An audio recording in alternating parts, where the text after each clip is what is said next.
Commander Sarah Chen stood at the bridge of the UES Hyperion, her eyes fixed on the massive holographic display showing an expanding graveyard of civilizations.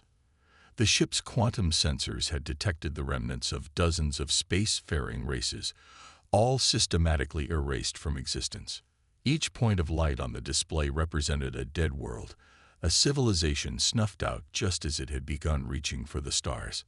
"Another one, Commander," Lieutenant Rodriguez reported, his voice tight with controlled anger. "Planet shows signs of orbital bombardment. Dating puts it at approximately 3 months ago. Same signature as the others." Chen's jaw clenched. The Hyperion, humanity's most advanced deep space vessel, had been tracking these destruction patterns for the past 6 months. What they'd discovered was nothing short of genocide on a galactic scale. "Life signs?" she asked, though she already knew the answer. "None, Commander. Just like the others. They hit hard and fast. No survivors." The bridge crew worked in tense silence, documenting yet another civilization lost to what they now called the cleansing. The Hyperion, with its revolutionary quantum drive and advanced stealth systems, was humanity's first venture into deep space. They'd expected to find wonders, to make peaceful first contact. Instead, they'd stumbled upon a cosmic killing field. "Dr. Patel, what's your analysis?" Chen turned to the ship's chief xenorchaeologist, a brilliant woman who'd spent the last 3 months studying the destruction patterns. Dr. Patel looked up from her station, her dark eyes reflecting the holographic display. "The pattern is consistent, Commander.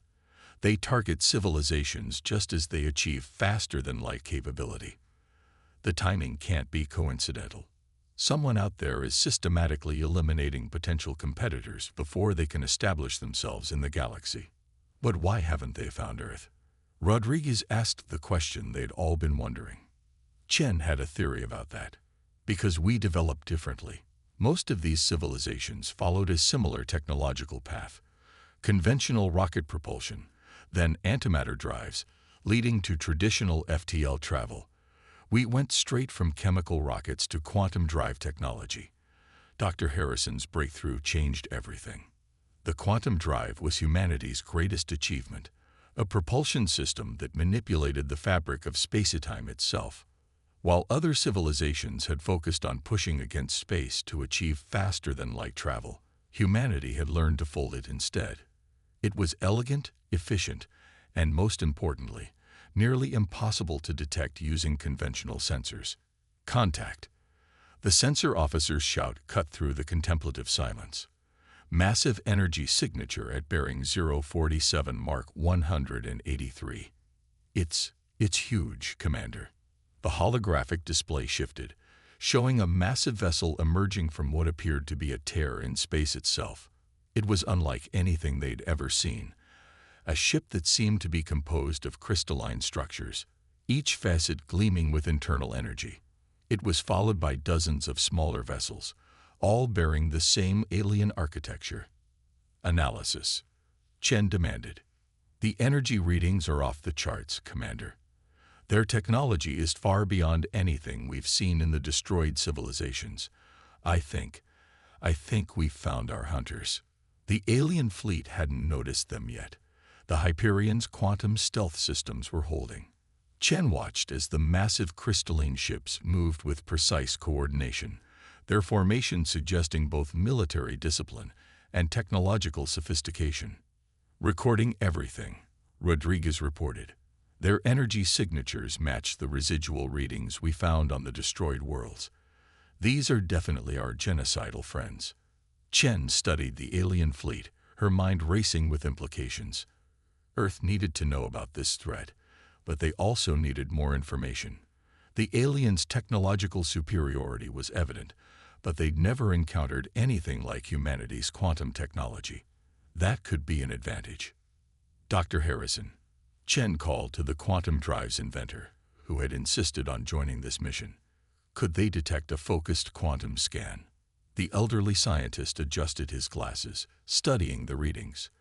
"Not if we modulate it to mimic background quantum fluctuations. They'll be looking for conventional scans, not quantum entanglement patterns. Do it, Chen ordered. I want to know everything about those ships. As the Hyperion began its clandestine analysis, Chen couldn't shake the feeling that they were standing at a precipice. Humanity had developed in isolation, taking a unique path to the stars. Now they knew why. Some force had been ensuring no other civilization lived long enough to make contact. Commander, Dr. Harrison's voice was urgent. You need to see this. They're ships. They're powered by controlled vacuum decay. They're literally harnessing the death of space itself for energy. Chen felt a chill run down her spine. These aliens weren't just advanced. They were wielding forces that most species would consider impossible to control. But humanity had its own impossible achievements. The question was, would it be enough? Send a quantum burst transmission to Earth Command, she ordered. Priority Alpha. Include all our findings. They need to know what's out here. As the transmission was prepared, Chen watched the alien fleet, knowing that humanity's days of peaceful exploration were over. They had found the galaxy's apex predators, and soon Earth would have to make a choice: hide in the shadows or stand and fight against an enemy that had perfected the art of genocide. The quantum burst transmitted, invisible and undetectable to the alien fleet. Earth would know of the threat within hours. And when they did, Chen knew humanity would do what it had always done throughout its history: adapt, innovate, and overcome. Because if these aliens thought wiping out humanity would be as easy as their previous victims, they were about to learn a harsh lesson about human determination. The crystalline ships of the Centauri fleet continued their patrol, unaware of the Hyperion ghosting in their shadow. Commander Chen had spent the last 72 hours studying their every move, building a picture of an enemy that had dominated the galaxy through sheer technological supremacy. But what she saw now gave her hope. They're predictable, she told her assembled senior staff in the Hyperion's secure briefing room. Advanced? Yes. Powerful? Absolutely. But they follow patterns. They've never needed to adapt. The holographic display showed the quantum scan results of the Centauri vessels. Dr. Harrison pointed to the intricate network of vacuum decay chambers that powered their ships. Their technology is remarkable, but it's reached an evolutionary dead end. They found something that works perfectly and stopped innovating. Why improve perfection? Because perfection in one context becomes a weakness when the context changes, Dr. Patel added, her eyes gleaming with understanding. They've never encountered quantum manipulation technology because they never needed to develop it. Their vacuum decay drives gave them all the power they needed. Lieutenant Rodriguez leaned forward, studying the scans. Could they detect our quantum signatures if they knew what to look for? Theoretically, Dr. Harrison replied, but they'd have to completely reconfigure their sensor arrays. It would be like asking someone who's only ever used telescopes to suddenly detect radio waves. The capability isn't built into their systems. Commander Chen activated another hologram, showing Earth's defense grid. This is why we survived. When Dr. Harrison first developed quantum manipulation technology, we didn't just apply it to propulsion. We rebuilt our entire technological foundation around it. The display showed Earth's quantum shield network, thousands of satellites that could manipulate space-time itself, creating a defense that would be invisible to conventional sensors. The Centauri had passed by Earth multiple times in their hunt for emerging civilizations, but they'd been looking for radio waves, antimatter signatures, and conventional energy emissions. They might as well have been searching for horses while flying over an electric car factory. We have confirmation from Earth Command, Chen continued. Project Quantum Veil is being accelerated. Within 6 months, every major human settlement in the solar system will be protected by quantum shields. But that's not why they're excited. She smiled, a predator's smile. They want us to field test our new offensive capabilities. Dr. Harrison stepped forward, his usual scholarly demeanor replaced by intense focus. We've theorized that quantum manipulation could be used to disrupt vacuum decay processes. The Zentary's perfect power source could become their greatest vulnerability. How do we test that theory? Rodriguez asked. Their next culling is scheduled for the Proxima system, Chen replied. They don't know there's already a human quantum research facility hidden there. When they arrive expecting to find a primitive civilization, just discovering conventional FTL travel, they'll find something very different. The briefing room erupted in discussion as Chen laid out the plan. The Hyperion would continue shadowing the Zentary fleet, gathering intelligence. Meanwhile, Earth's quantum scientists would work to weaponize their greatest technological achievement. One more thing, Chen added as the meeting concluded. We've decoded some of their communications. They call themselves the Zentary, and they believe they're doing the galaxy a favor. In their view, allowing too many civilizations to achieve spaceflight leads to chaos. They see themselves as gardeners, pruning the galaxy to maintain order. Gardeners? Dr. Patel's voice was thick with disgust. They're genocidal maniacs with a god complex. They're about to learn that humanity isn't just another weed to be pulled, Chen replied. We're bringing a fundamental change to their perfectly ordered galaxy. And unlike every civilization they've encountered before, we don't play by their rules. The next few weeks were a flurry of activity. The Hyperion maintained its silent vigil, watching as the Zentary continued their methodical patrol of the galaxy. Every scan, every intercepted communication, every observed maneuver was analyzed and added to humanity's growing understanding of their enemy. What emerged was a picture of an ancient civilization that had achieved such technological superiority that they'd forgotten how to face real challenges. Their tactics were flawless but unchanging. Their technology was incredible but static. They were masters of the known, but they had lost the ability to adapt to the unknown. In their secret facility on Proxima, human scientists worked tirelessly to develop weapons that could turn the Zentary's greatest strength into a catastrophic weakness. The quantum disruption field was tested and refined, each success bringing humanity closer to a defense against what had seemed like an invincible enemy. It's elegant, really, Dr. Harrison explained one evening, as he and Chen observed a test of the new quantum weapons. Their vacuum decay drives create perfect order from chaos. Our quantum disruption field introduces just enough uncertainty to shatter that order. It's like fighting fire with ice. They're fundamentally opposite approaches to manipulating reality. Chen watched as the test chamber's quantum field caused a miniature vacuum decay reaction to collapse in on itself. Will it work on the scale we need? Theory says yes, but the Zentary ships are massive, and their drive systems are incredibly stable. We'll need to get closer than anyone's ever gotten to a Zentary ship and survived. Then it's good thing they can't see us coming, Chen replied, her mind already working through the tactical implications.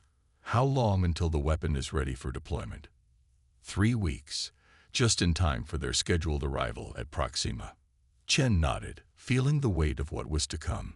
Humanity was about to reveal itself to the galaxy's greatest predator, armed with technology that turned all of the Zentary's assumptions about physics and warfare upside down.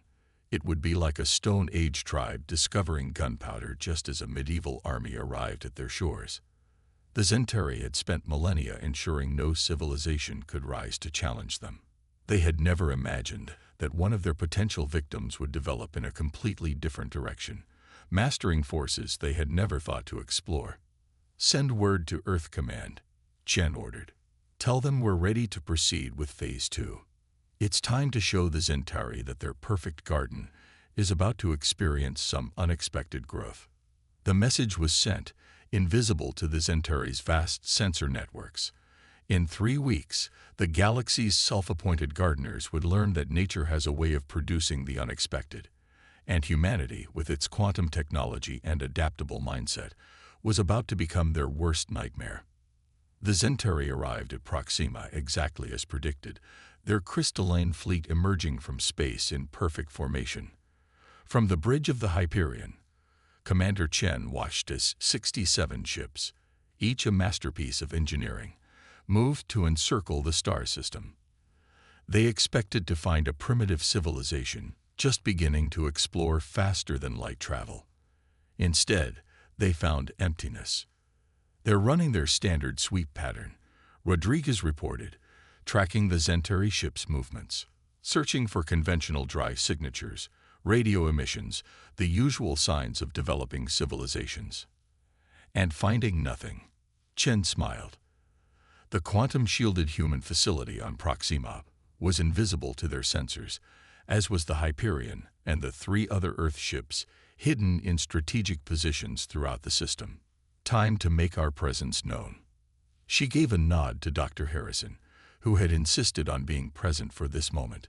The scientist entered a series of commands into his console, and for the first time since they'd begun shadowing the Zentari, the Hyperion's quantum stealth field dropped. The reaction was immediate. The Zentari fleet's perfect formation shifted, dozens of ships turning to focus on the suddenly visible human vessel. Chen could almost imagine their confusion. Here was a ship unlike anything they'd seen before, appearing from nowhere in a system that their sensors had declared empty. "They're scanning us," Rodriguez reported. "Conventional energy sweeps, gravimetric analysis, vacuum flux detection.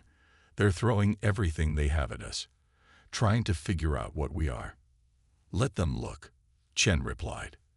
"Dr. Harrison, are we recording their scan patterns? Every frequency, every approach. Their attempts to understand us will help us understand them better." The scientist was practically vibrating with excitement. "They're already showing us new scanning techniques we hadn't detected before." The largest Centauri ship, a massive crystalline structure that dwarfed its companions, moved toward the Hyperion.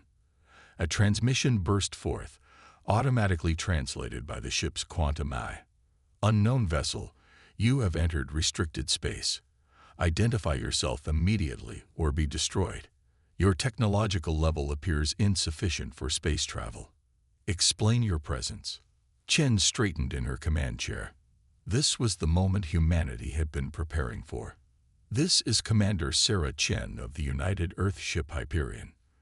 We've been watching you, Zentari.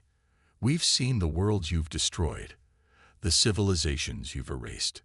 We're here to inform you that your gardening days are over." There was a long pause before the Zentari responded. "Your species was not detected during our previous surveys of this sector. Your method of arrival is unknown to us. Explain your technological basis immediately." "I have a better idea," Chen replied. "Let me show you." She gave the signal, and across the Proxima system, quantum fields flickered into existence. The human facility on Proxima decloaked, revealing a massive complex bristling with technology the Zentari had never seen before. The 3 other Earth ships appeared at strategic points around the Zentari fleet, their quantum drives humming with power. The Zentari fleet's perfect formation scattered as they tried to adapt to threats appearing from what their sensors had told them was empty space. Their response was predictable, exactly as the weeks of observation had suggested it would be. "They're charging weapons," Rodriguez reported. "Standard protocol for them. Overwhelming force applied simultaneously from multiple vectors. Defensive pattern Quantum 7, Chen ordered. As the Zentari ships opened fire, their energy weapons massive enough to crack planets, the human vessels seemed to flicker and shift. The devastating beams passed through empty space where ships had been microseconds before, the quantum drives allowing the Earth vessels to manipulate space itself rather than simply move through it. They're attempting to establish a vacuum decay containment field," Dr. Harrison reported, watching the energy readings from the Zentari fleet. "They're trying to trap us in normal space, prevent whatever we're doing to avoid their weapons." Chen smiled. "Perfect. They're responding exactly as predicted. Signal the Proxima facility. Initiate quantum disruption field. Full spread." The space around the Zentari fleet began to shimmer as humanity's newest weapon activated. The quantum disruption field didn't attack the Zentari ships directly. Instead, it introduced chaos into the perfectly ordered vacuum decay reactions that powered their vessels. The effect was devastating. The first Centauri ship to lose power was one of their smaller escorts. Its crystalline structure darkened as its drive failed, the perfectly controlled vacuum decay reaction at its heart dissolving into quantum uncertainty. Then another fell dark, and another. The larger ships held out longer, their more robust systems fighting against the disruption, but even they began to show signs of strain. Their fleet is losing power in sequence, Rodriguez reported, excitement creeping into his professional tone. They're trying to adapt their shields, but they can't counter what they don't understand. 80% of their ships have lost main power. The rest are struggling to maintain stability. The Centauri flagship, still partially powered, transmitted again. What is this? What have you done? This defies all known laws of physics. No, Chen replied. It defies your understanding of physics. Humanity took a different path, Centauri. While you were perfect masters of vacuum decay, we learned to manipulate quantum reality itself. Your perfect garden helped create something you never expected, a species that developed beyond your ability to detect, much less control. The massive Centauri vessel's lights flickered as its drive finally succumbed to the quantum disruption field. Across the system, the mighty Centauri fleet drifted powerless, their perfect technology undone by principles they had never thought to explore. Signal from Earth Command, Rodriguez announced. The quantum shield network is fully operational. All human settlements are now protected by quantum fields. We're secure against any Centauri counterattack. Chen stood, looking at the disabled Centauri fleet. Send to all Centauri vessels. Your ships are powered down, but life support remains functional on backup systems. We'll provide assistance to any vessel that surrenders. To those who don't. She paused, letting the implications sink in. Well, space is very cold when you have no power. The Centauri's response was immediate. Ship after ship signaled surrender, their crews facing a choice between survival and death in the cold void. The Battle of Proxima was over, and humanity had announced its presence to the galaxy in a way that would never be forgotten. Send word to Earth, Chen ordered. Tell them Operation Quantum Garden was a complete success. The gardeners have been pruned. News of humanity's victory at Proxima spread through the Centauri Empire like a shockwave. In their 10,000 years of enforcing galactic order, they had never encountered a defeat, let alone one so complete.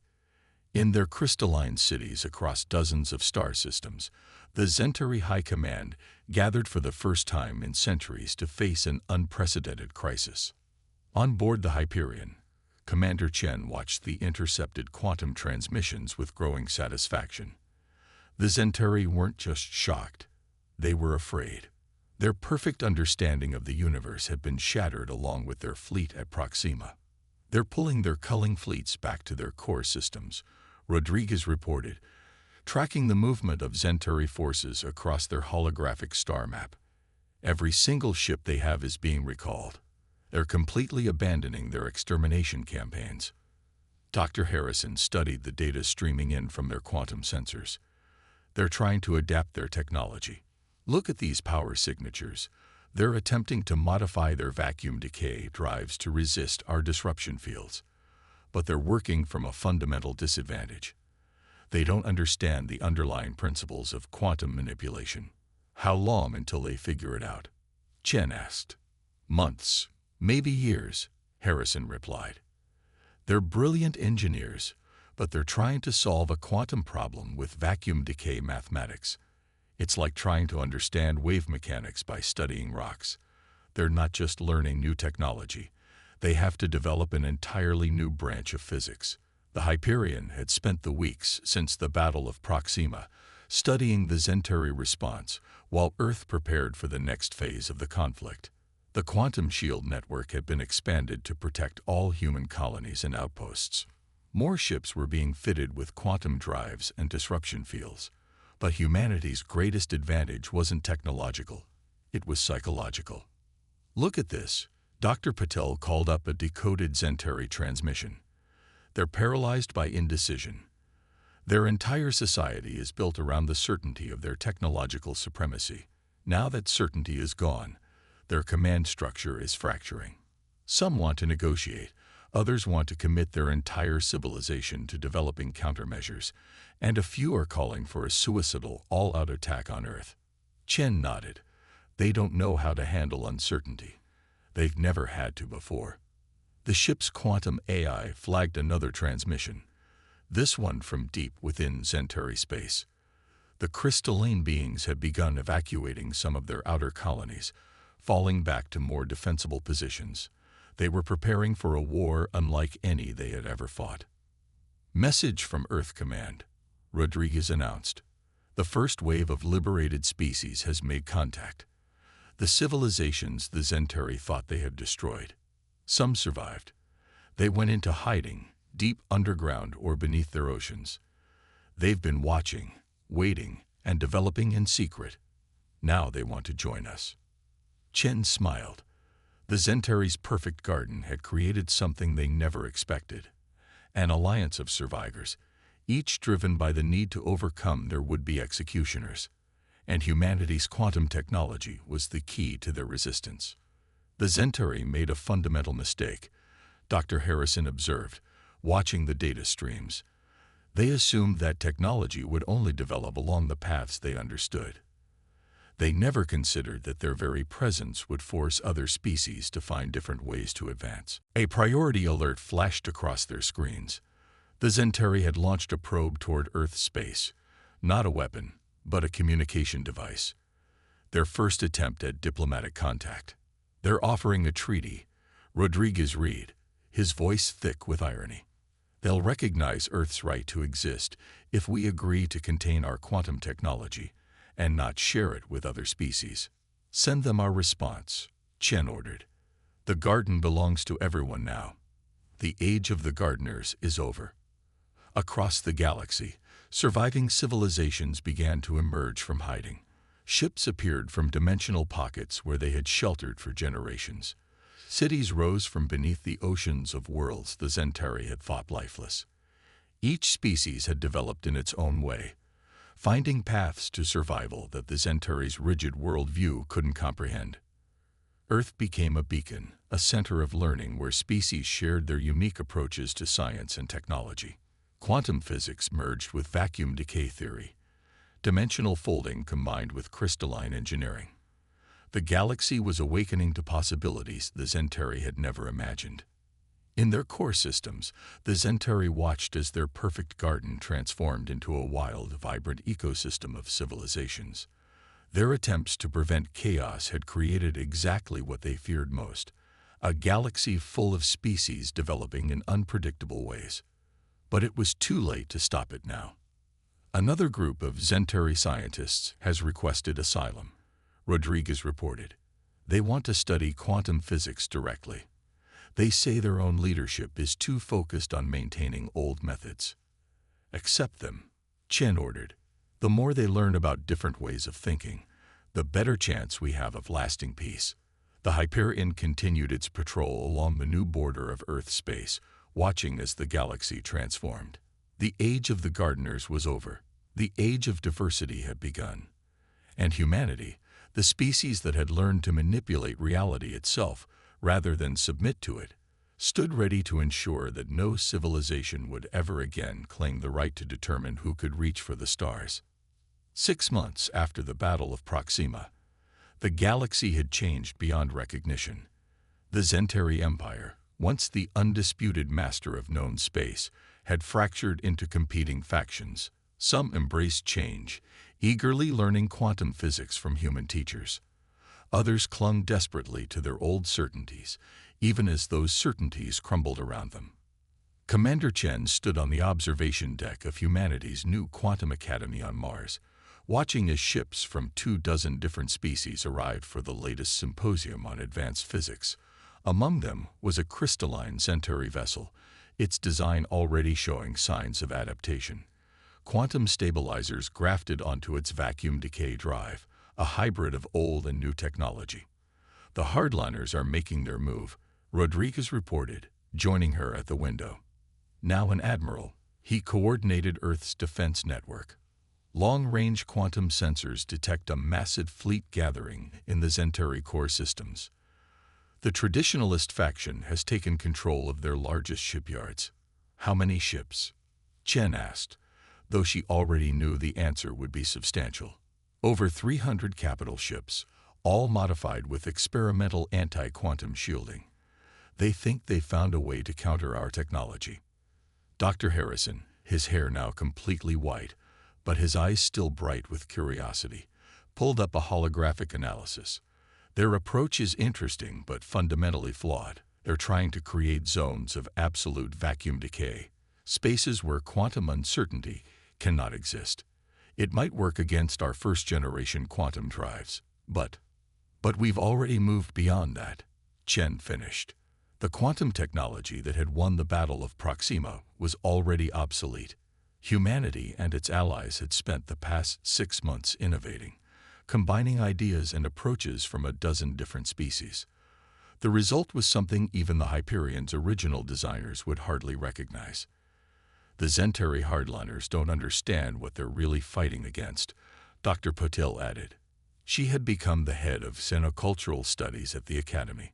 They think this is about technology, about quantum physics versus vacuum decay. They still don't see that our real advantage was never technological.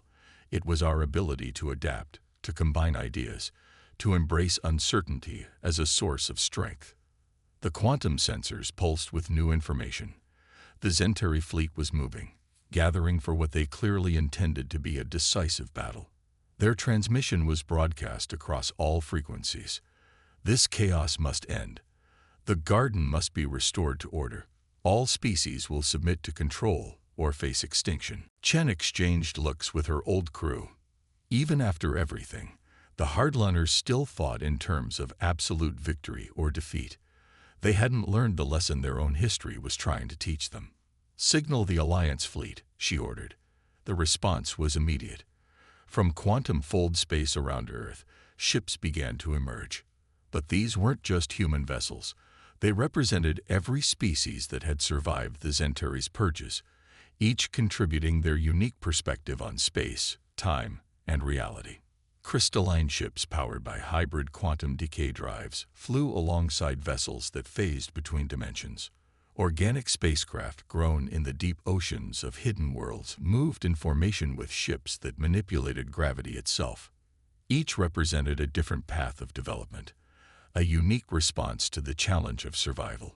The hardliners are detecting our fleet, Rodriguez reported. They're confused. Their sensors can't categorize half of what they're seeing. Every ship uses different principles, different combinations of technology. There's no single countermeasure that could work against all of them. That's the point they never understood, Chen said softly. The garden they tried to create wasn't meant to be a carefully managed collection of identical plants. It was meant to be this, a wild, diverse, ever-evolving ecosystem where every species contributes its own unique perspective. The Centauri fleet dropped out of vacuum decay space near Mars, their ships arranged in the same perfect formation they had used for millennia. They faced not just humanity's quantum ships, but an alliance that represented the galaxy's response to their attempted enforced order. They're charging weapons, Rodriguez reported. Standard pattern, just like always. Chen nodded to Dr. Harrison, who activated the command sequence they had prepared. Across the Alliance fleet, technology from a dozen different species activated in perfect harmony. Quantum fields merged with vacuum decay corridors, dimensional shifts combined with gravitational manipulation. Space itself seemed to twist and reshape around the Centauri fleet. The hardliners' perfect formation began to break apart as their ships encountered phenomena their sensors couldn't categorize, their computers couldn't predict, and their weapons couldn't target. Each Alliance ship used different principles, different combinations of technology. There was no single defense that could work against all of them. They're trying to retreat, Rodriguez announced, but it was too late. The trap was complete. The Centauri fleet found themselves in a pocket of space where their vacuum decay drives couldn't function, their weapons couldn't fire, and their perfect order dissolved into chaos. Chen opened a channel to the Centauri flagship. Your garden has grown beyond your control. But that's what gardens are supposed to do. They're supposed to grow wild, to evolve, to become more than their creators imagined. You can either adapt and join us, or fade into history. The choice is yours. One by one, the Centauri ships surrendered. Their perfect order had been undone not by superior technology, but by diversity itself, by the combination of approaches and perspectives their purges had tried to prevent. As the Alliance fleet escorted the captured Centauri ships to Earth, Chen looked out at the stars. The garden the Centauri had tried to control had become something far more beautiful than they had ever imagined. A galaxy where every species was free to find its own path to the stars, where innovation came from the combination of different perspectives, and where the only constant was change itself. The age of the gardeners was truly over. The age of infinite possibility had begun.